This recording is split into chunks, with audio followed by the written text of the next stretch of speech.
ശിവനെ ക്ഷേമനാക്കുന്നത് ഇതല്ലേ അറിയേണ്ടത്. ഇവിടെ അയ്യപ്പ വിശ്വാസികള്, ഭക്തര് അറിയേണ്ടത് ഇതാണ്. അങ്ങീ പറയുന്നതാണ് അറിയേണ്ടത്. ആ ശബരൻ എന്ന് പറഞ്ഞാൽ ശിവനാണ്, ശബരി എന്ന് പറഞ്ഞാൽ പാർവതിയാണ്. ശബ്ദത്തെ ജനിപ്പിക്കുന്നതിന് കാരണം ജലമാണ്. നമ്മളുടെ നാവിൽ പോലും ശബ്ദം ഉണ്ടാകുന്നതിന് കാരണം ജലമാണ്. ആ ശബരി എന്ന് പറയുന്നത് പാർവതിയാണ്. ആ പാർവതി ലോകമാതാവാണ്, ഒരു നാട്ടിലെ അല്ല, അല്ലെങ്കിൽ ഒരു തീരദേശവാസികളുടെയോ ഒരു വനവാസികളുടെയോ അല്ലെങ്കിൽ ഗ്രാമവാസികളുടെയോ അല്ലെങ്കിൽ നഗരവാസികളുടെയോ ഒന്നും ദേവതയല്ലാതെ മാളികപ്പുറത്തമ്മേ ലോകമാതാവേ. ഈ ലോകത്തിന്റെ മുഴുവൻ ദേവതയാണ്. അതെ. ഈ ശബരിമല എന്ന് പറയുന്നത്, ശബരിപീഠം എന്ന് പറയുന്നു, അയ്യപ്പൻ ശാസ്താവ് എന്ന് പറയുന്നത് സത്യത്തില് ഒരു വിഭാഗത്തിന്റെ, ഒരു പ്രാദേശികമായിട്ടോ ഒരു രാജ്യത്തിന്റെയോ ഒരു സംസ്ഥാനത്തിന്റെയോ ഒന്നുമല്ല. 0 മുതലുള്ള 9 വരെയുള്ള അക്കങ്ങൾ എങ്ങനെ നമ്മൾ ഉപയോഗിക്കുന്നു, ആരൊക്കെ ഉപയോഗിക്കുന്നു, അത്രയും വ്യാപ്തിയാണ് ഈ ശബരിമലയ്ക്കുള്ളത്. അക്കങ്ങളുടെ സ്വന്തമല്ലല്ലോ, വലിയ ഉദാഹരണമാണ്.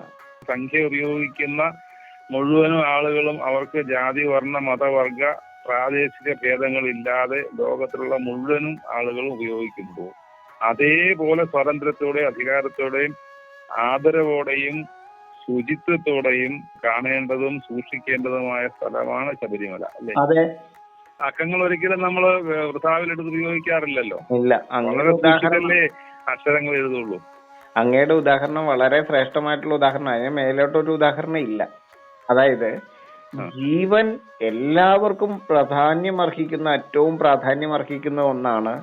ലോകത്ത് ജീവനെ നിലനിർത്തുന്നതിന് കാരണമായിരിക്കുന്ന ആ ദ്രവ്യത്തിന്റെ പീഠം, ദിവ്യ ദ്രാവിഡ ദേശത്തിന്റെ പീഠങ്ങളുടെ പീഠമായിരിക്കുന്ന ശബരി പീഠം, അത് ലോകമാതാവിൻ്റെതായിട്ടുള്ള പാർവതിയുടേതായിട്ടുള്ള പീഠമാണ്. ജീവനെ പർവ്വതീകരിക്കുന്ന ആ പീഠമാണ്. ജലം എന്ന് പറയുന്ന പാർവതി, ആ പാർവതിയുടെ പീഠം ഏതാണ് ഭൂമിയിൽ എന്ന് ചോദിച്ചാൽ അത് ശബരി പീഠമാണ്. ശബ്ദത്തെ ജനിപ്പിക്കുന്ന ആ ശബരത്തിന്റെ പീഠത്തിലാണ് നമ്മള് ശരണം വിളിച്ചുകൊണ്ട് അഭയാർത്ഥികളായിട്ട് ആശ്രിതരായിട്ട് എത്തുന്നത്. പാർവതിയുടെ മായ തന്നെയാണ് മോഹിനി. അതായത് കൂളിവാക എന്ന് പറയുന്നത്, അല്ലെങ്കിൽ കരിനീലി എന്ന് പറയുന്നത് പാർവതിയുടെ മായയാണ്, ജലത്തിന്റെ മായയാണ്. സർവ്വ ചെടികളും ലതകളുമെല്ലാം ആ മോഹിനി ഭാവത്തിലുള്ള കൂളിവാകയെ, പാർവതിയുടെ മായയായിരിക്കുന്ന ആ കൂളിവാക ഉൾപ്പെടെയുള്ള, അതല്ലെങ്കിൽ നമ്മൾ പറയുന്ന കരിനീലി എന്ന് പറയുന്ന വൈഷ്ണവ ശക്തിയുടെ മോഹിനി ഭാവത്തെ സംരക്ഷിച്ച് നിലനിർത്തി അതിൽ നിന്നും പരമാത്മ ചൈതന്യമായിരിക്കുന്ന ജന്തുലോകത്തെ, തലകളുള്ള ലോകത്തെ, ശാസ്ത്രത്തിൽ വിശ്വസിക്കുന്ന ചാത്തൻ എന്ന് പറയുന്ന ലോകത്തെ, ശാസ്താവ് എന്ന് പറയുന്ന ശ്രീധർമ്മശാസ്ത്രം എന്ന് പറയുന്ന ആ ചിന്തയിലേക്ക് എത്തി നിൽക്കുന്ന ഏറ്റവും ശ്രേഷ്ഠമായിട്ടുള്ള മനുഷ്യന്റെ അറിവിനെ പ്രതിഷ്ഠിച്ചിരിക്കുന്ന പീഠമാണ് ശബരിപീഠം. അതായത് ശ്രീധർമ്മശാസ്ത്രം ഇപ്പൊ പറഞ്ഞ കാര്യമാണ് സത്യത്തിൽ ഇവിടുത്തെ മുഴുവൻ ആളുകളും അറിയേണ്ടതും അറിയിക്കേണ്ടതും പ്രചരിപ്പിക്കേണ്ടതും ആയിട്ടുള്ള പ്രധാന കാര്യമാണ് അങ്ങ് പറഞ്ഞുകൊണ്ടിരിക്കുന്നത്. വൃന്ദാവനത്തെ കുറിച്ച് പറയുമ്പോൾ ചെറിയ ചെടികളുടെ ആശ്രയമായിട്ട് ജീവിക്കുന്ന കുഞ്ഞു ജീവികൾക്ക് ഏകകോശാവസ്ഥയിൽ നിന്നും തുടങ്ങി നമ്മൾ മനുഷ്യനിലേക്ക് എത്തി നിൽക്കുന്ന ഈ ജൈവ പരിണാമത്തിലെ ചാത്തൻ എന്ന് പറയുന്ന അവസ്ഥയിൽ നിന്നും പൊന്നുണ്ണിച്ചാത്തൻ എന്ന് പറയുന്ന ശ്രീധർമ്മശാസ്ത്രത്തിലേക്കാണ്. ശ്രീധർമ്മശാസ്ത്രം എന്ന് പറയുമ്പോഴത്തേക്കും നിസ്സാരമല്ല, ജീവന്റെ സൃഷ്ടിയെക്കുറിച്ചുള്ള പരമവൈഭവത്തെക്കുറിച്ചുള്ള പൂർണ്ണ അറിവിനെ അതേ അർത്ഥത്തിൽ ദൈവം എന്താണെന്ന് കണ്ടെത്തിയ ആ അറിവിനെ പ്രതിഷ്ഠിച്ചിരിക്കുന്നത് ശബരി പീഠത്തിലാണ്. ശബരി പീഠത്തിൽ ലോകമാതാവിനെ പ്രതിഷ്ഠിച്ചുറപ്പിക്കുന്നതിന് വേണ്ടിയിട്ട് ദൈവമെന്ത്, ജൈവമെന്ത്, ജൈവത്തെ നിലനിർത്തുന്ന, ജീവനെ നിലനിർത്തുന്ന കാരണം എന്ത് എന്നുള്ള ആ അറിവിനെ, ആ പരമമായിരിക്കുന്ന ജ്ഞാനത്തെ, ശ്രീധർമ്മശാസ്ത്രത്തെ, ആ ശാസ്ത്രത്തെയാണ് ശബരിമലയിൽ പ്രതിഷ്ഠിച്ചിരിക്കുന്നത്. ആ അറിവാണ് ദൈവം. അതാണ് പൂങ്കാവനത്തിന്റെ പ്രസക്തി. പൂങ്കാവനം എന്ന് കേൾക്കുമ്പോ മനസ്സിൽ തോന്നേണ്ടുന്ന വികാരം. അതെ, ആ അറിവും ദൈവമാണ്. ആ അറിവിലാണ് നമ്മൾ വിലയം പ്രാപിക്കേണ്ടത്. ഇപ്പൊ ശാസ്താവിൽ വിലയം പ്രാപിച്ചു എന്ന് പറഞ്ഞാൽ അതിനകത്ത് പോയി ഷോക്കടിച്ച് മരിച്ചു പോലത്തെ ഒരു അവസ്ഥയിലാണ് ഭക്തജനങ്ങളുടെ മനസ്സിലിരിക്കുന്നത്. അയ്യപ്പൻ ശാസ്താവിൽ വിലയം പ്രാപിച്ചു എന്ന് പറയുമ്പോൾ നമ്മളെല്ലാവരും ശാസ്ത്രത്തിലാണ് വിലയം പ്രാപിക്കേണ്ടത്, ശാസ്ത്രത്തിലാണ് ആശ്രയിക്കേണ്ടത്, ശാസ്ത്രത്തെയാണ് മനസ്സിലാക്കേണ്ടത്, ശാസ്ത്രത്തെയാണ് നമ്മൾ പഠിക്കേണ്ടത്, ശാസ്ത്രത്തിന്റെ കാരുണ്യത്തിലാണ്, കരുണയിലാണ് നമ്മൾ ജീവിക്കേണ്ടത്.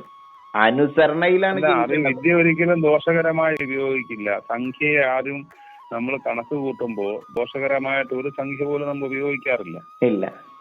അപ്പൊ അത് തന്നെയാണ് ശബരിമല പൂങ്കാവനവും. അതെ ദോഷകരമായി ഒന്നും ചിന്തിക്കാൻ പാടില്ലാത്ത പ്രദേശമാണ്. അല്ലേ? അതെ. ഇത് അങ്ങ് ചോദിച്ച ഒരു ചോദ്യമുണ്ട്, അതിന്റെ ഉത്തരം കൂടി ഞാൻ ആയിക്കൂട്ടത്തിൽ പറയാണ്. ശബരിമലയ്ക്ക് ഒരു ചെറിയ ഒരു പ്രദേശത്തുള്ള ആളുകൾക്ക് മാത്രം അവകാശപ്പെട്ടതല്ല. സംഖ്യ ശാസ്ത്രം ലോകത്ത് എങ്ങനെ ആളുകൾക്ക് അവകാശപ്പെട്ടതാണോ, എത്രമാത്രം സ്വീകാര്യമാണോ, എത്രമാത്രം അത് മനുഷ്യനുമായിട്ട് ചേർന്ന് നിൽക്കുന്നു, അതുപോലെ തന്നെയാണ് ശബരിപീഠം. അത് കേരളത്തിലെ ദേവസ്വം ബോർഡിനോ തിരുവിതാംകൂർ ദേവസ്വം ബോർഡിനോ ഉള്ള സ്വത്തല്ല. പഞ്ചദ്രാവിഡ പീഠങ്ങളുടെ പീഠമാണ്. എന്ന് വെച്ചാൽ പഞ്ചദ്രാവിഡ പീഠത്തിനും മാത്രം അവകാശപ്പെട്ടതല്ല. കാരണം ലോകമാതാവാണ്, സ്ത്രീധർമ്മശാസ്ത്രമാണ് അവിടെ ദേവതയായിട്ടിരിക്കുന്നത്. എന്നാൽ ലോകമെമ്പാടും എന്നുള്ള ഭക്തർ അയ്യപ്പ ഭക്തരോട് എത്തുന്നുണ്ടല്ലോ. അതെ, കലിയുഗ വരദനാണ് അവിടെ ഇരിക്കുന്നത്. വലിയ സന്തോഷമുണ്ട്. ഈ പൂങ്കാവനത്തെ കുറിച്ച് ആമുഖമായി അങ്ങ് പറഞ്ഞു തന്നു. അതെ, ഈ 18 പൂങ്കാവനങ്ങളിലേക്ക് നമ്മൾ ചെല്ലേണ്ടത്, പമ്പയിലെത്തേണ്ടത്, പമ്പ കടക്കേണ്ടത് ഈ കരിനീല മലകളുടെ, അതായത് വൈഷ്ണവ ശക്തിയുടെ പുരുഷ സ്ത്രീഭാവങ്ങളെ സംയോജിപ്പിച്ചുകൊണ്ട് ചേർത്ത് വെച്ചുകൊണ്ട് ആ മോഹിനി ഭാവത്തിൽ നിന്നും ജന്തുലോകത്തെ, പരമാത്മ ചൈതന്യമായിരിക്കുന്ന ജന്തുലോകത്തെ, തലകളുള്ള ലോകത്തെ, ലതകളുള്ള ലോകത്തിൽ നിന്നും തലകളുള്ള ലോകത്തെ സൃഷ്ടിക്കുന്നതിന് വേണ്ടിയിട്ടുള്ള ആ കരിനീലി മലകളുടെ സംരക്ഷണത്തിന് വേണ്ടിയിട്ടാണ്. താരതമ്യേന ഉയരം കുറഞ്ഞതാണ് ആ മലകള്. ആ ഉയരം കുറഞ്ഞ മലകളെ 1200 എന്ന് പറയുന്ന ആ മാജിക് ഹൈറ്റിലേക്ക് ഉയർത്തുന്ന ശാസ്ത്രവിധിയിലൂടെ പശ്ചിമഘട്ടത്തിന്റെ ഹൈറ്റ് ഉയർത്തിക്കൊണ്ട് മേഘവീതിയിലേക്ക് ഉയർത്തിക്കൊണ്ട് ഇരുവശവും പശ്ചിമഘട്ടത്തിന്റെ ഇരുമുടിയിലും മഴയെ പെയ്യ്ക്കുന്ന ശാസ്ത്രവിധിക്ക് വേണ്ടിയിട്ടാണ് ഇരുമുടി കെട്ടേന്തി പമ്പ കടന്ന് ഭക്തജനങ്ങള് ഈ പശ്ചിമഘട്ടത്തിന്റെ സംരക്ഷണം മാത്രം മുൻനിർത്തിയാണ്, മഹാവൈഷ്ണവ ശക്തിയുടെ മാധവ സേവയ്ക്ക് വേണ്ടിയിട്ടാണ് ശബരിമലയിലേക്ക് എത്തേണ്ടത്. മാധവ സേവ തന്നെയാണ് മാനവ സേവ എന്ന് തിരിച്ചറിഞ്ഞാലും അവിടെ നിർബാഹുവാകുന്ന മഹാവിഷ്ണുവാകുന്ന മഹാവൃക്ഷ പ്രകൃതിയും അതിന്റെ മോഹിനി രൂപവും ഉൾപ്പെടുന്ന പ്രദേശമാണ് ജീവകുംഭ സംഭവമായിട്ടുള്ള ശബരിമലയും ശബരിപീഠവും. ഇതാണ് ശബരിമലയുടെ പൂങ്കാവനത്തിന്റെ പ്രസക്തി. അല്ലേ? അതെ. പൂങ്കാവനങ്ങളെ കുറിച്ചും അങ്ങ് ഞങ്ങൾക്ക് പറഞ്ഞു തരേണ്ടതുണ്ട്. 18 പൂങ്കാവനങ്ങളെ കുറിച്ചും അത് തീർച്ചയായിട്ടും പറയാം. അതിനു മുമ്പ് ഇത് ആദ്യമായിട്ട് കേൾക്കുന്ന ഭക്തരാണെങ്കിൽ ഒന്നുകൂടി വ്യക്തമായിട്ട് മനസ്സിലാകാൻ വേണ്ടിയിട്ട് പറയുകയാണ്. പലരും ആക്ഷേപിച്ച് ഞാൻ കേട്ടിട്ടുണ്ട്, പുരുഷനും ചേർന്നാൽ എങ്ങനെയാണ് പുത്രൻ ജനിക്കുക എന്നുള്ളത്. ശബരൻ എന്ന് പറഞ്ഞാൽ ശിവനാണ്. ആ ശിവൻ എന്ന് പറഞ്ഞാൽ ഈ ശൈവശക്തിയായിരിക്കുന്ന, ശൈവ നിലയമായിരിക്കുന്ന ഈ ഭൂമിയാണ്, മണ്ണാണ്. ശബരി എന്ന് പറഞ്ഞാൽ ജലമാണ്. മണ്ണ് പ്ലസ് ജലം സമം പ്രോട്ടോൺ സമം മഹാദേവൻ.